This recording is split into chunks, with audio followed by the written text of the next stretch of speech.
За, таны зүүж байгаа шилний хэмжээ хараадсах лазер мэсэлд орох боломжтой эсэхийг үнэлэхэд шалгууруудын ердөө нэгийг нь л эзэлнэ. За, хэрвээ та ойролцоогоор нэг хасах 3 хүртэл хэмжээний шил зүүдэг. За, энэ дээр ерөөсөө цилиндр яриаг байгаа гэсэн үг шүү. Хасах 1, хасах 2, хасах 3, хасах 0.75 ч юм уу тийм магадгүй ийм шилний өөрчлөлттэй болвол яг шилнийхаа хэмжээний хувьд танд бүх төрлийн хаалгаа ер нь бол боломжтой. Transpiarc, Lasix, Femtol Lasix, Smart Sight-тэй бүх төрлийн мэсэл та орж болно гэсэн үг.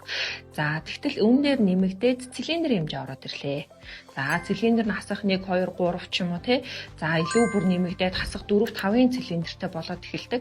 Тэгвэл хаалгааны төрлүүдээс дахиад хумигдаад эхэлнэ гэсэн. Цилиндр ихтэй тохиолдлуудад бид нэр хэвчлэн төслөгтэй хаалгаануудаа санал болгодог. За, үүндээ Lasix болон Femtol Lasix мэсэлүүд. За, цилиндр байхгүй дангаараа ерөнхийдөө хасах шил буюу суур шилнүүд нь хасах 4, 5-тай хасах 3-аас дээшээ байгаад байгаа тохиолдолд Smart Sight буюу жижиг төслөгтэй мэс засал тухайн хүндээ илүү давуу тал өндөртэй байдаг гэсэн. За, шилний хэмжээ маш бага тохиолдолд болвол бид нэр ихэвчлэн төслөг байхгүй багаж хүрэлцэхгүй Transpiarc мэсэлүүдийг хүндээ илүүтлэхгүй зөвлөдөг гэсэн. Гэхдээ энэ болвол зөвхөн хаалгааны нэг л шалгуур үзүүлэлт гэсэн. Тиймээс та заавал бусад нөгөө нарийн шинжилгээнүүдийг үзүүлээд нөгөө яриад байдаг зузаан маань за таны хүүх харааны хэмжээ хэд байгаа юм нүдний чинь дотор бүтцэн ямар байгаа юм гэдэг хаалгааны хамгийн чухал хэсэг гэсэн үг шүү.